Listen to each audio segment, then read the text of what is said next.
Thank you to Wix for sponsoring today's video.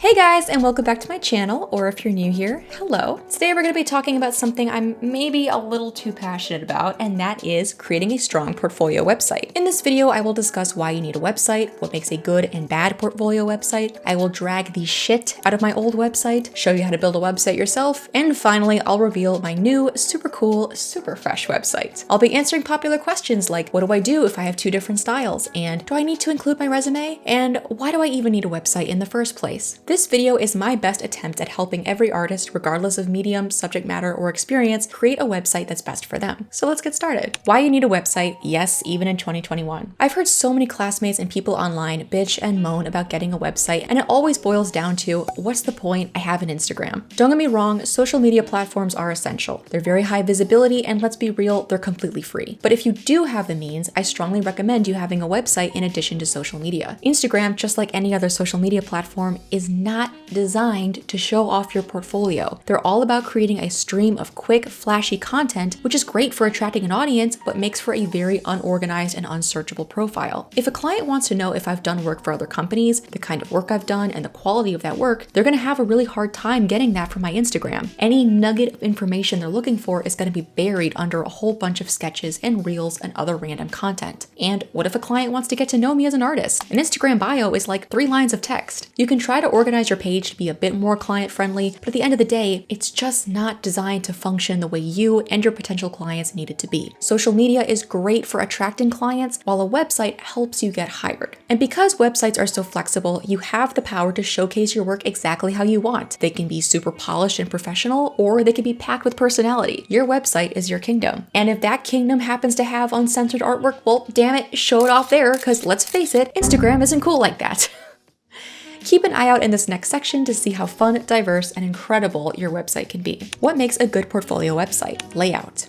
I swear to God, layout is the single most important component to a website. It needs to be functional, intuitive, professional, useful, and so many other adjectives. Let's start with the homepage. This page is crucial. It needs to scream, hello, this is my art, this is what I do, this is me, in the most effective and professional way possible. You're more than welcome to blaze your own trail and do something wild, but if I can be a little candid right now, almost every single artist I've researched uses a grid gallery. And there are many reasons to use this layout. One, it's very in your face, I'm an artist. The people who find your website will know exactly what you do the second the homepage loads. 2, it shows off your style. It shows consistency. A whole screen of images shows cohesion and emphasizes your personal voice. And 3, it offers numerous chances for the person viewing to see something they like within the first second of them finding your page. One artist I'd like to highlight in particular is Nye. When you hover over each image, it shows either the title of the project or the title of the collection. When you click on it, it not only shows you all the artwork in that project or collection, but also tons of information about the work as well as insights into her process. If you're someone like Victo who has an enormous body of work, this is a very clever way to showcase everything in a very clean and organized way. Now, before we dive further into this layout, I'd like to address a question that some of you guys might be having. What if I have 2 different styles? What if I do art in different mediums? Don't worry, I think I have the perfect solution for you. Wes Bedrosian has 2 completely different styles, a pen and ink style and a 3D style. A grid style layout wouldn't make a lot of sense for him, so instead he split his homepage into 2 options, one for 3D and one for pen and ink. You click on whatever you want to see, browse his work, and if at any point you get curious about his other portfolio, you can simply click the button at the top of the screen. This layout is perfect for people who have 2 completely different bodies of work, and it doesn't confuse your viewer either. No need to create 2 different websites, no need to change your name and brand for each one. You can literally put everything on one website and be good. About. An artist's about section tends to include the following: a blurb about who they are as an artist, a list of clients they've worked for, and a list of awards or recognitions. They don't all look like that, but that's the gist. Back in my senior year of college, my classmates kept on asking, do I need to show my resume?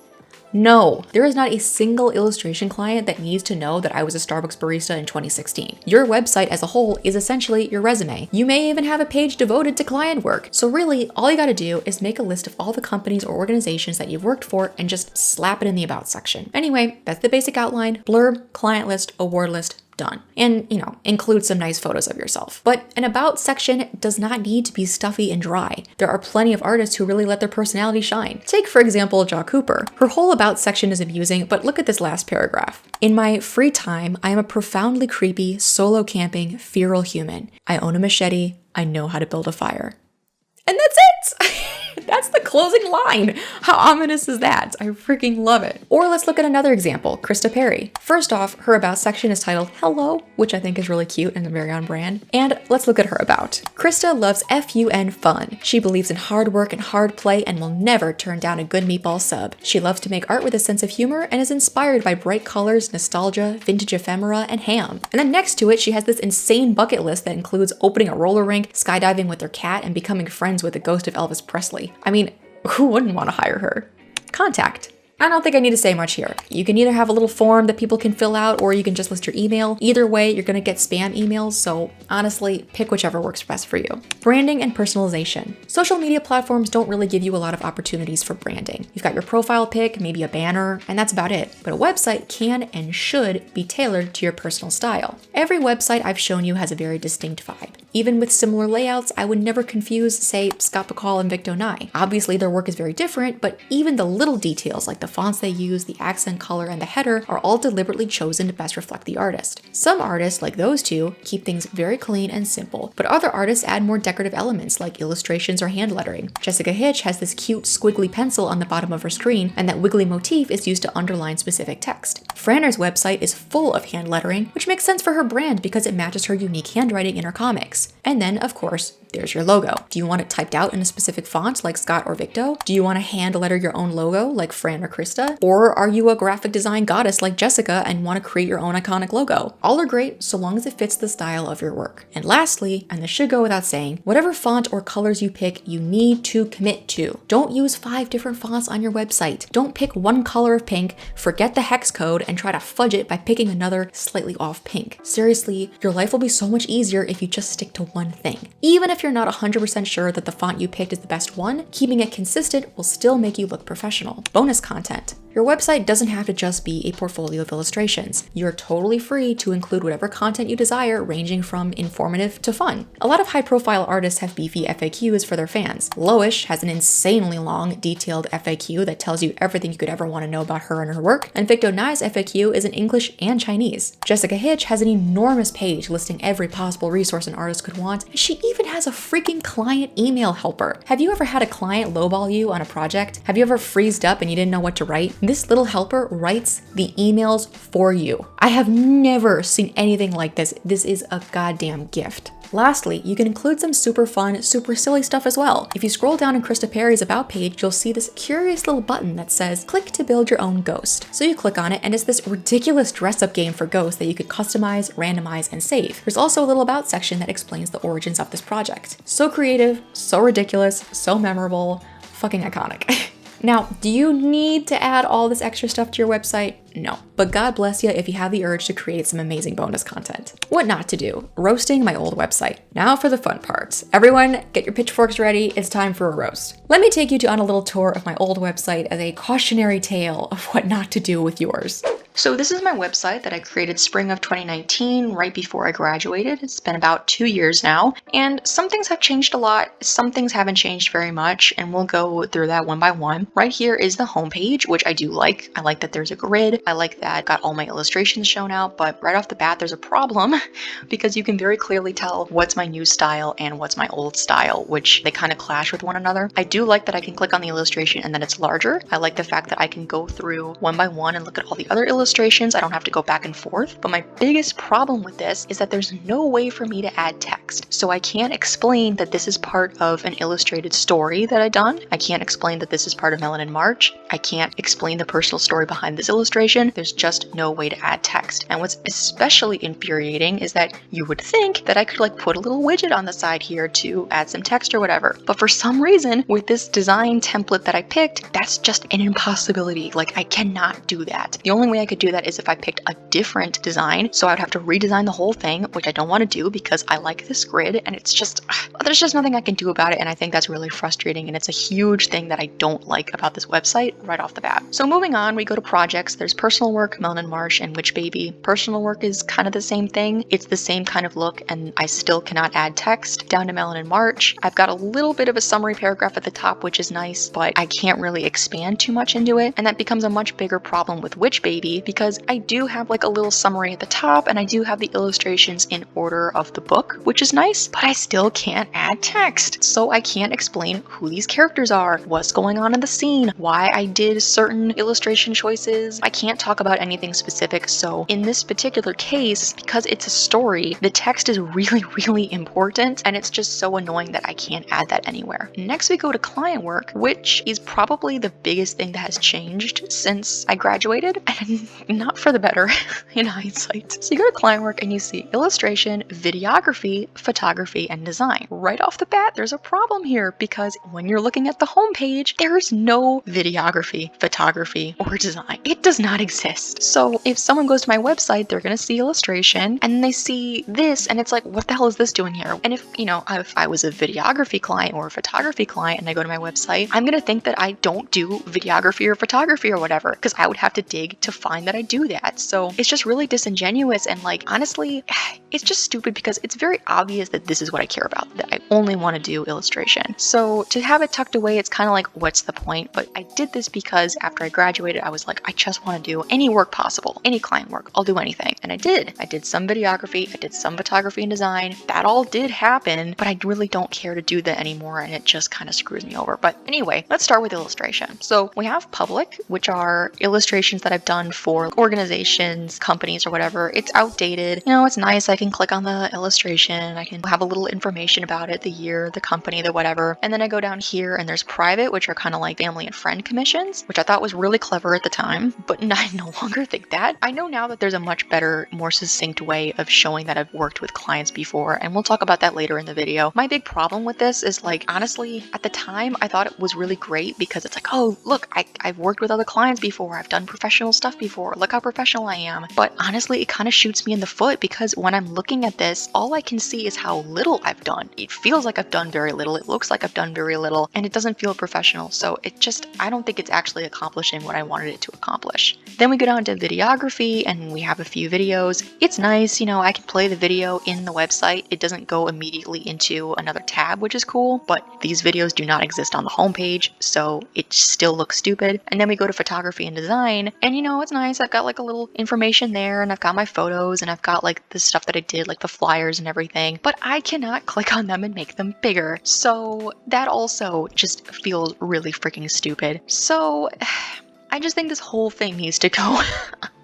There's just so much that needs to get thrown out. None of this stuff is shown on my front page. It's so weird that it's here. It doesn't connect at all, and I don't even want to be doing this stuff in the first place, so like, whatever. Anyway, we move on to the About section, which is more or less fine. I've got my description here, which you could pause the video and read if you like, and I have the Meet the Artist, which I did at the time because I wanted it to kind of feel like friendly and personable, like, oh, I really know this girl. But looking at it now, I do want to replace it with a photo of myself instead, and I just kind of feel like this looks a little juvenile, so I don't want it here anymore. And then lastly, we go to contact, which has changed a lot. So right away, you get this little spread about how to commission me. You've got some prices, you've got some, additional information, terms and conditions, how to order, what to expect, all this other stuff. And the reason this is all here is because one, I wanted to do some commission work, and this is what I created for Instagram, and I thought that made a lot of sense to put it on here. And two, I did it because a lot of the clients that I worked with never worked with an illustrator before, and they really kind of had to be walked through what the expectations were. And I thought, oh, this is perfect. They'll read this, they'll understand what they need to do, and then they'll, how to order. And then they can just put everything they need down here, and we can have a productive conversation right off the bat. That's all well and good, but there's some major problems with this. The first one being the prices here. So I have locked myself into these prices. Let's say a major magazine wants to commission me for a portrait, and it's going to be like in their magazine, full page, everyone in the world's going to see it. When they email me, they have the expectation that I'm only charging $150, and I can't change that price because it's literally on my website. There's nothing I can do to change that, but obviously if it's a major publication or something, I'm going to charge them a lot more than $150. But by having this here, I'm actually like shooting myself in the foot. And then on top of that, you know, the text is a little difficult to read because it's all handwritten. And also just having this how to order and what to expect and everything, a major client knows what to do. So having this here may come off as a little juvenile and a little condescending in a bit. And then down here, we have this little paragraph that says, hey, by the way, besides illustration, I do like photography, videography, and design, which is just double extra stupid because I don't even show that here. It's literally all illustration. So it's just, I was trying really, really hard to incorporate that on my website, but it's just not incorporated, and it's not what I want to do at the end of the day. So I just need to get rid of that completely. And yeah, that's the whole tour. There are some things that I like. Again, I really like this grid thing. With some areas I like, but honestly, this whole website needs such an overhaul. And yeah, I can't wait to get into it because good grief, everything's got to go. It's just got to go. Cautionary tales from other people's websites. Alright, so we've looked at mine and all of its mistakes, but believe it or not, there are still a few other things that you need to consider or avoid when making your own website. So obviously I love both of these artists and I think their websites are solid. These are just kind of two little nitpicky things. First we have Sachin Teng. Love it. I think the illustration page in particular is really nice. It's got that grid format like we were talking about. What I don't understand is why in Personal we have this thing. It's a really cool gimmick. You just basically scroll over each of the bars and you get each of these illustrations. I don't think it's bad per se, but personally I would prefer to see all the illustrations at once rather than having to scroll through, you know what I mean? And then over here with Kayla May, absolutely love this landing page, love the home page. Everything looks great here. We can see all the illustrations just fine. What's strange to me is when you go to exhibitions, all of the artwork is really big on the screen. Like really zoomed in. I cannot look at the image just full, like on its own. I have to scroll through and it's really, really awkward. On mobile, everything is fine. You can see the illustrations just fine. So I think this might have been one of those cases where it looked fine on mobile, but she didn't check to make sure that it looked good on desktop. This is just one of those examples of like you having to make sure that it looks good on all devices because it may look good on one, but it may not look good on others. How to make your website. So we now know what makes a good portfolio website and what makes a bad portfolio website, but how do we make the website? Lucky for us, we have Wix to help us through the process. So here are my first impressions of Wix. One, it doesn't feel like some watered down baby's first website builder. It feels like a legitimate professional program. And two, you know how in video games there's like the skill ceiling and the skill floor? Me neither, I'm not a gamer. But basically, the skill floor is like the learning curve. If the floor is low, the beginner can quickly learn the ropes, and if the floor is high, it'll be near impossible for a beginner to get into it. The skill ceiling is the limit, or lack thereof, of how good you can get at a game given enough practice. A game with a low ceiling means that no matter how long you play the game, you're not going to get all that much better than a beginner. Whereas a high ceiling means that if you put in the work, you can grow tremendously. My point is, Wix feels like it has a relatively low floor and a very high ceiling. There is a learning curve. It did take me a while to get the hang of it, but once I got the basics, I very quickly realized just how far you can push it. If you want to slap together a nice looking website, you can do that no problem. But if you have specific needs, a specific aesthetic, a specific whatever, Wix is like, bet. Let's get into it. Alright, so to start off, Wix, like every other website building platform, gives you a whole bunch of templates. The thing that I like about Wix, though, is that you can specify what kind of portfolio you're looking for. Wix has 3 different illustration portfolios that I really like. I think they're really cute. But then there's other different portfolios you can choose from as well. Tattoo artist, art portfolio, fashion design, whatever. All of these templates are customizable, and I promise you, you will find something that you're looking for. So just for shits and giggles, I opened up this one, and we're going to go into editing mode. So this is what it looks like on the back end of Wix, and there's so many things I could show you guys, but like I don't have the time or the bandwidth. I can't. But I will be showing you a few things that I think are really cool and interesting. Right off the bat, we are looking at the desktop mode. This is what the website's going to look like on a laptop or computer, but we can toggle back and forth and see what it looks like on a mobile device, which I think is amazing. So anything that you change on mobile is going to change in desktop and vice versa, which means you do not need to go back and forth customizing both things, and it gets really annoying that way. Nope, Wix has got that for you. Any specific thing on mobile, like for example, this little scroll up button, is customizable. And of course, we don't have to run into the Kayla May issue where something looks good on mobile but not on desktop. We can constantly go back and forth to make sure that everything looks good no matter where anyone is viewing it. So let's go back to here. Every single thing is customizable. That is the theme for Wix, and I'm just going to go through it one by one. First, we have this little toolbar thingy. So anything that you click on, any element, text, or whatever, you will see that you can do things to it, copy and paste it, delete it, whatever. This thingy is really cool. cool if you want to go crazy crappy designer and just make sure that everything is precisely placed. You've got this to do that. Over here we have another toolbar thingy, and there's a lot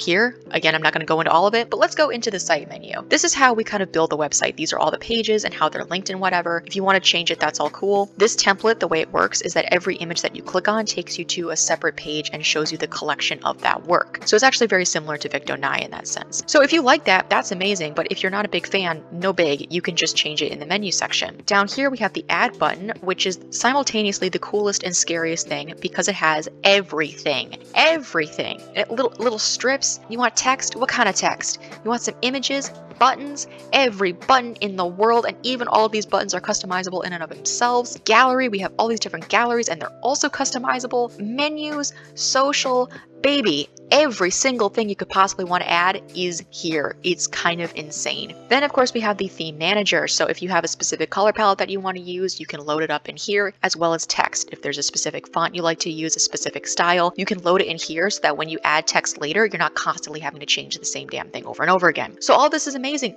but there's more. If you click on any element, you will get a whole bunch of different options to change that specific element. So this is the gallery, right? Manage media. Here is where we can add our illustrations. We can add, delete, whatever. We can add the title. We can add a description. We can link it to wherever the heck we want it to. We can even give that link a title. All of that stuff is available to us. Then we can go to settings. Guys, settings is just insane. So we go to layout, right? We can change how we want this grid to look like. We can do a little collage thingy. We can do like a little slide reel moment. We can do all these different things that we want. And get this, we can customize it even further. And each one of these designs has a different kind of customization to it. So let's say we like this, but there's something that we want to change. Maybe we want to make the thumbnails a little bit bigger. Maybe we want to reduce the amount of spacing in between it. Maybe we want to, fuck it up even further. All of this is available to us. All of it. Now we go down to settings. These are very specific things. Do we want people to download our images? I'd say no, but here we go. All that's there. Design. Look at all the buttons. Look at all the options. So overlay and icons. This is when you hover over the illustration, what happens with it. You can add a little color overlay. You can make it a little softer if you want. You can even add an overlay effect. The thing with Wix is that every single goddamn thing, you can add an animation to it, and it's kind of insane. Text. What do we want the text to be? Do we want a title? Do we want a description? How do we want it to appear? What's the style of the text? Vertical, horizontal padding. Oh my freaking god. And we're still not done. Item style. All these different little thingies right here. Scroll animations, because of course everything is animated, and you can go through all of that. And then there's the advanced button, because they're like, that wasn't enough for you. This wasn't advanced enough. Here's advanced. So if you have other video settings, you can go there as well. Every single thing is customizable. And it's not just, of course, the galleries that you can do that with. Up here, we have our little menu. Whole bunch of different buttons there. If we want to animate it, of course we can. Do we want it to bounce? Do we want it to glide? Do we want it to float? All of these things are available to us. I love them. They're amazing. We go to design. All these different designs are available, and you can still customize it further if you don't see what you like. Then we go to layout. We can do little things here too. Do we want it aligned a certain way? Do we want it to be the same size or not? This is all there as well. And then of course, if we go to manage menu, we can customize what kind of buttons are shown here, where they link it to, etc., etc. Wix is always saving. This is auto-saved all the time. But if I heck up something and I don't really like it, I can just Control-Z my life away and go right back to where I was before. There's no big issue there. So that is all really freaking amazing. And I could just go on and on and on and show you like all these other different features. But like, honestly, I think you get the gist. You can do basically everything. Every template you can just rip apart and do whatever you want with it. It is incredible. And then of course, if you want to see what it looks like in the very end, we can just pop open the preview and we can interact with our new website to make sure that all the links work, to make sure that everything looks spiffy. And get this, we can of course switch it to mobile and see what it looks like on mobile as well. So guys, I'm just in love with this thing. You can do anything. So thank you, Wix, for giving us the power to do anything we want with our website. Click the link in the description to create your own website today. Dun dun dun dun! My new website! Let me take you on a little tour. So here we go. This is my brand new, amazing, incredible website that I'm extremely freaking proud of. I've got my new logo up here in different tabs, which I'll get to in a second. And I also have my social media over here. Any of it is clickable and linkable. So we can have my YouTube channel and all my other social media, which is great. The thing that I love the most though, is that when I hover over these, I can see the title of the illustrations and And when I click on it, hallelujah, I actually have text at the title and I have a little bit of information about it. Mind you, not every single illustration has that text, but for me, it's really important that the ones that do have text show the text. That is really important. So if we go over to work, we have personal work and my digital sketchbook, which is really nice. All of that good stuff here. And my digital sketchbook looks like this. And then we go down to Melon and March. We have 2020 and 2021. 2021 obviously is not filled out all the way, but both of them have this little information about Melon and March. Then we go to contact. Honestly, nothing special here. It's just a little contact form, whatevs. And then we go to the about section and there's me. So I've got my about, I've got my clients, I've got my awards and accomplishments, I've got my email, and that is all the bitch needs. So I'm super freaking stoked with it. I know there's a million things that I could keep adding and tweaking and whatever, but for now, I'm just happy. I really, really love it, and I think it came together so well. Conclusion. I'm so fucking happy with this new website, you guys. My art changed a lot when I graduated from Mass Art, and I've been high-key sweating because my old website doesn't match my new style that I'm showing. So it kind of felt like I outgrew it, and I have been very ready for a serious change. Wix could not have come at a better time, and I'm very grateful to them for sponsoring this video. Down in the description, you'll see a little link that takes you to the Wix website. It's not an affiliate link. I'm not making any money off of the clicks, but if you do use that link, even if it's just to peruse their website, it'll let Wix know that I did a good job and I need that validation. So there you have it. Thank you very much for watching this video. Good luck with making your own website, and I will see you in the next video. Thanks for watching, guys. Bye!